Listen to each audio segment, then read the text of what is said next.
Hey Cheryl, this is Rebecca. I am, of course, sending you some videos in regard for some exercises that will help for Charlie's knee, and Kurt will be demonstrating those exercises. We're going to start with some feet and work our way up, okay? And he'll be explaining it. So this is Kurt. Okay, what you want to do is you can either do this standing or seated. You want to start with your toes pointed straight, and then you just want to do nice, easy figure eights, like I'm doing right here. Okay. So you're just going to do what you can, what your scar tissue will allow you at the time to do, mobility-wise and range of motion-wise. So I have a pretty good range of motion here. If you don't have that good a range of motion, that's okay. Just do what you can do, and then each day that you do this movement, just slowly try to go a little bit further without going into too much discomfort or pain. Whenever you're doing joint mobility, you want to maintain a scale from 1 to 10, 10 being the highest pain threshold, and you want to stay around probably a 4, maybe a 5 for the most conducive healing. Okay. You can also hold on to a shelf, table, etc., or the wall, and then you always want to make sure that you go the opposite direction. Once you go one direction, figure eight, you go the other direction, figure eight, just like that. Okay. And then obviously you want to switch sides. If the injured side is a little bit challenged, then when you do the injured side, you can sit down like so. Do it here. Example, if the injured leg is left, you would sit down and just do it just like this. And again, switch directions. Okay. The other thing you can do related to the ankle is you can do this, and I recommend in the beginning you do use the wall, and then what you're going to do is you're just going to slightly bend forward and get a little bit of a stretch. As you can see, my toes are straight, my foot's straight, and I'm stretching just like this. And when you're doing it on your front leg, you want to make sure your knee tracks your toe. Can you see this? Mm-hmm.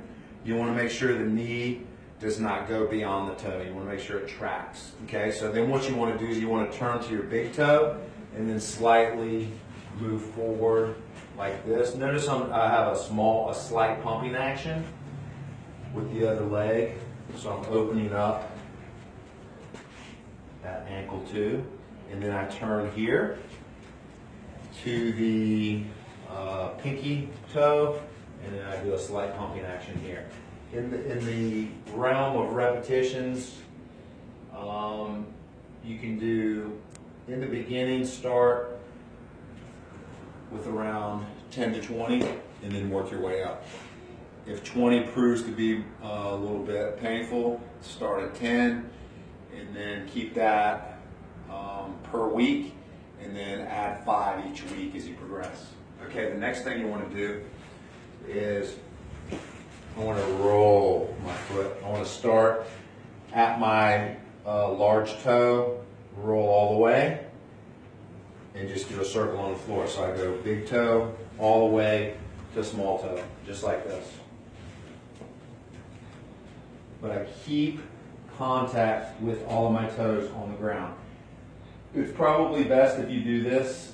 It actually is better in a sock or a type of 5-fingered shoe or a minimus type of shoe. Okay, and then I change directions. Then I go the opposite way, just like that. Okay, and just relax the hip when you're doing it, just like this. Okay. Something else you can do And again, you can either use the wall, use a table. As I bring the leg up, you want to make sure that you have a good foundation on the other leg because you're going to get a lot of work on that, stabilizing your body. You want to make sure that you have a 90-degree angle, and then what you're going to do is you're going to do figure eights with the lower part of your leg, meeting the knee down to your foot.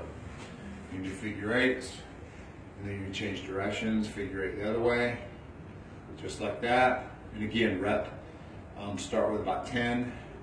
If you can do more, do more. Don't go past that threshold of pain relative to 5. If you're doing 10 and you can maintain that 4, try 15. If it goes to 6, back it down to about 10, okay?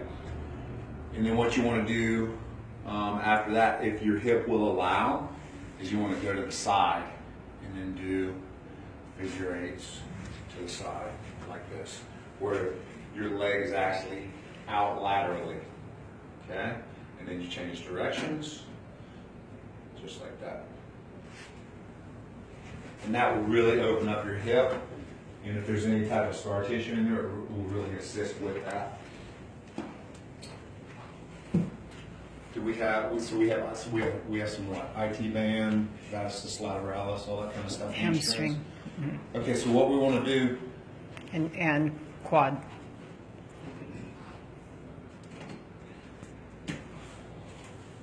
You want to invest in one of these. This is really good. These are 2 different kinds. This is that's a yoga product, Gaiam. You can get that online, and you can also get this. But there's actually a number there. Perform Better has these foam rollers. Those are really good. I recommend either one of them. They'll both do the job. You can get a small one. This is a medium-sized one, the green one, and then you can get large ones that are about this size, maybe a little bit longer, 4 foot long. Okay, so what you're going to do is this one.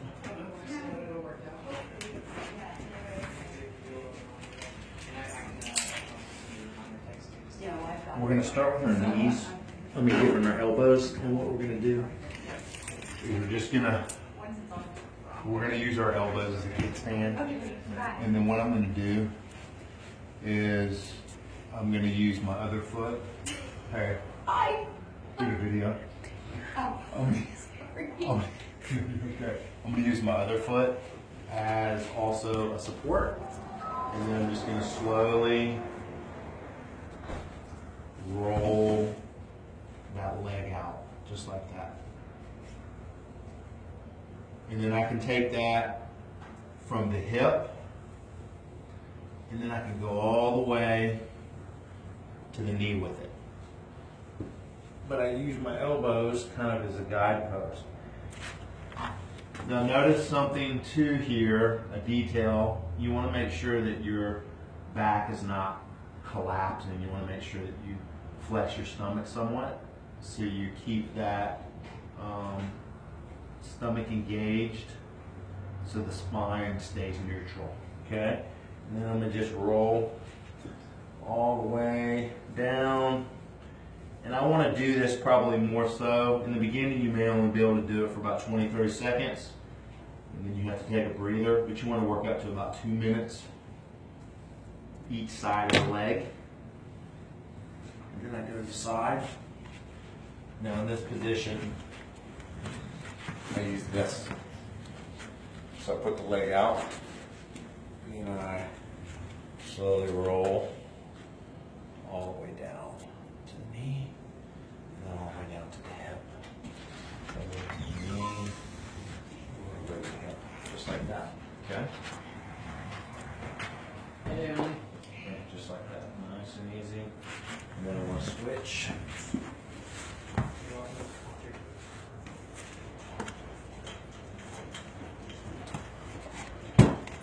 And now I'm going to support myself.